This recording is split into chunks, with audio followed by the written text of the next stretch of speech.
Hello everybody, welcome back to my channel, The Francophile Reader, and Happy New Year! I'm really excited about 2020 and all the things that I plan to do on my channel. But today I want to talk about my favorite books that I read in 2019. Now, some years I have 10 books, and some years, like this year, I only have 5 books to talk about.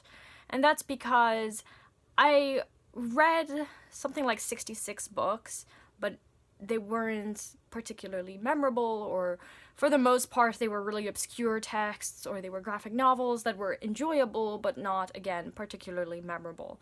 So I'm going to talk about my 5 favorite books. They are in descending order, with number 1 being my favorite book that I read in 2019. So let's begin. Number 5 is a book that I actually finished recently, and that's Washington Black by S.E. Edugien. Travel narratives are some of my favorite types of stories, but usually they are told from the perspective of the explorer, and especially when you look at 19th century narratives, the explorer has a servant, or, as is also the case, a slave. But Washington Black is a travel narrative that's told from the perspective of an enslaved person. In this case, Washington Black, who is a slave in a plantation in Barbados, and his slave owner is a complete tyrant. I mean, slave owners are, but this man particularly is extremely tyrannical. Just the kinds of things he does to his slaves is just horrible to read about, but also very true. So we begin with Washington Black, who is an 11-year-old boy, experiencing all of this at the hands of his slave master. But he gets a break because his master's brother is more of an open-minded person, and actually he is an explorer who has invented this flying machine. He invites Washington Black, who is very good at drawing, to help him out in building this machine. There is also a suicide at the beginning of the story, but because Washington Black was near this person, he knows that he is going to be pursued by the slave master, and so we have that as well, where he's being pursued for the death of someone, but at the same time he is trying to make something of his terrible situation by accompanying the master's brother, whose name is Titch. That is the premise of the story, and I really, really liked it. I think because it turns on its head such a popular story of, accompanying someone who is an explorer, but also this question of what it means when the person accompanying is an enslaved person. Are they free to say no? What are their options? And ultimately, what kind of connection can you really have when there is this hierarchy of power? I think it is a beautifully written work. I know that Edugien has written another novel before that has also been up for awards. Washington Black was actually nominated for the Man Booker. I don't think it won, but it was nominated for the Man Booker, and I think it is just a really great work. Fast-paced, fun to read, but also very thought-provoking. So that's my number 5 favorite book that I read in 2019. My 4th favorite book of 2019 is a book that I shared with you all in a series of videos, and that's Orlando Furioso by Ariosto. This is a 16th century epic, and we follow a bunch of different characters, and there are several different storylines that intersect and then kind of go their own ways, but there are 2 major characters. There's Orlando, who is our title character. Orlando is madly in love with Angelica, but Angelica, it doesn't love him back. And there's also Ronaldo, and Ronaldo is also in the same situation. But Orlando loses his mind. He actually goes crazy, which is one of my favorite parts of this work, because it's insane what Orlando does out of his passion for Angelica.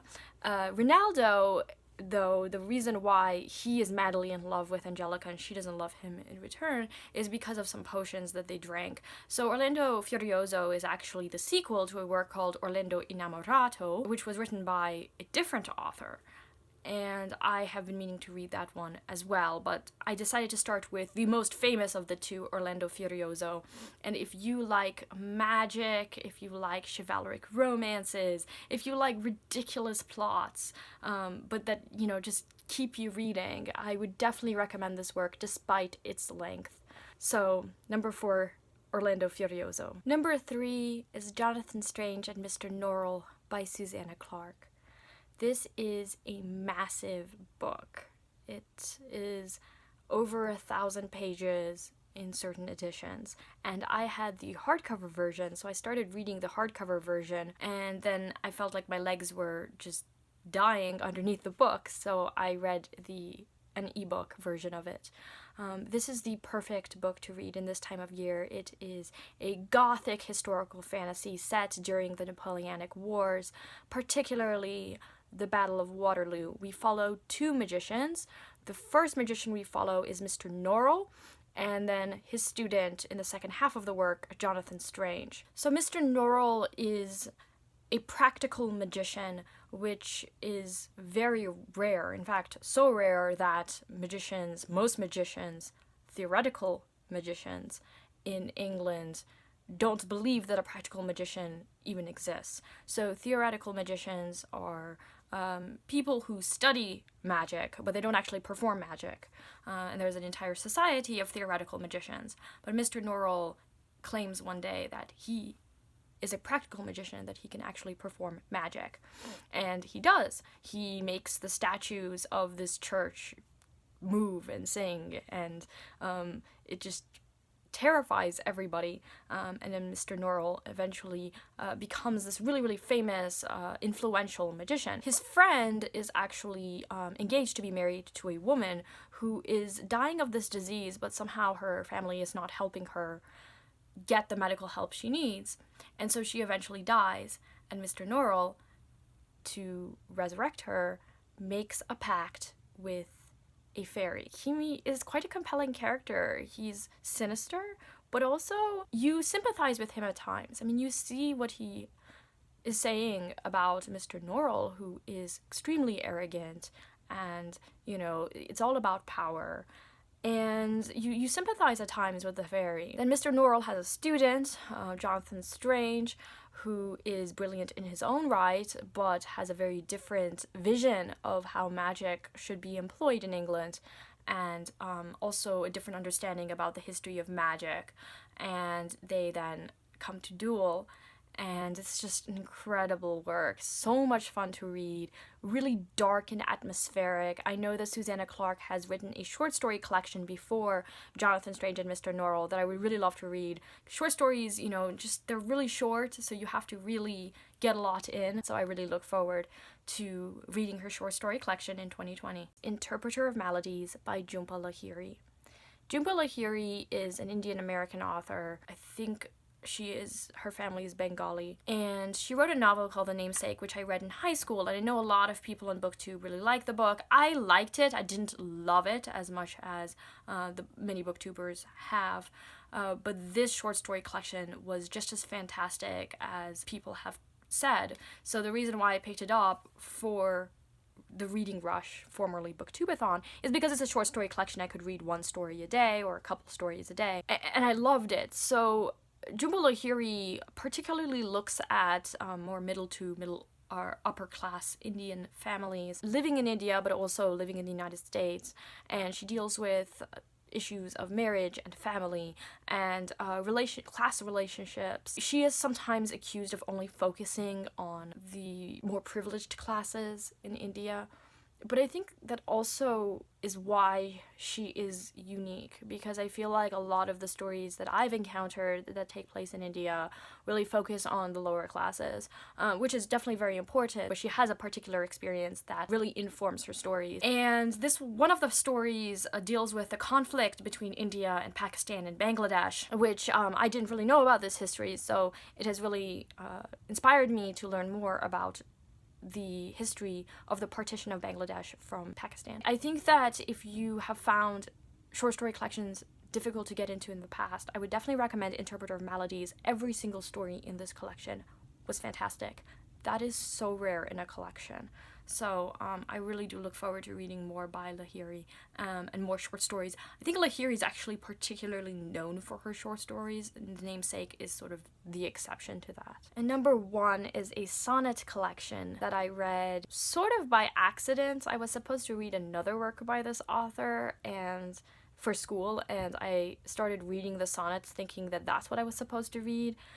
But I love the sonnets, and I eventually did my term paper on it. And this collection is Les Regrets, or The Regrets, by Joachim du Bellay, who was a 16th century poet who belonged to what was known as the Pléiade, a group of 7 poets, the most famous being Ronsard. Du Bellay followed his uncle, who was a cardinal, to Rome, where he served as his secretary. He begins his sonnet collection actually in Rome, where he regrets having left France. And then he returns to France and regrets what France has become. It's a very layered work. There are some sonnets that are more satirical, some sonnets that are more serious. He definitely has somewhat of a rivalry with Ronsard. I mean, he doesn't hate him. I mean, they were friends. But also he's jealous of Ronsard, who has become the king's favorite. The sonnets here are just absolutely brilliant, and I made an entire video about this work, so I thought I would finish with a recitation of my favorite sonnet in the collection, which is sonnet 130. I know the sonnet 31 is the most famous, the first line being Heureux qui comme Ulysse, happy he who like Ulysses, is the first line, and it kind of talks about Ulysses who returns and he's happy to be back. But also it's kind of a reference to Ulysses who's disappointed when he returns because the suitors are trying to take his wife. So in the same way, Du Bellay feels like he's happy to return to France, but also disappointed because now he has to clear out the suitors who have taken his place in the court of Francis I. But like I said, the one I want to recite today is sonnet 130. I will recite it in French and I will put the English on the screen. Et je pensais aussi ce que pensait Ulysse, qu'il n'était rien plus doux que voir encore un jour fumer sa cheminée, et après long séjour se retrouver au sein de sa terre nourrice. Je me réjouissais d'être échappé aux vices, aux Circés d'Italie, aux sirènes d'amour, et d'avoir rapporté en France, à mon retour, l'honneur que l'on s'acquiert d'un fidèle service. Las! Mais après l'ennui de si longues saisons, 1000 soucis mordants je trouve en ma maison, qui me rongent le cœur sans espoir d'allégeance. Adieu donc, Dora, je suis encore romain. Si l'art que les 9 sœurs te mirent en la main, tu ne me prêtes ici pour faire ma vengeance.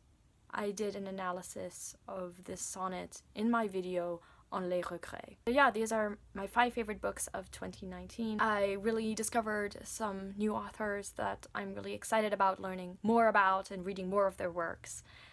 I hope you guys have a wonderful start to 2020. Thank you everybody for watching, and I will talk to you all later. Bye now.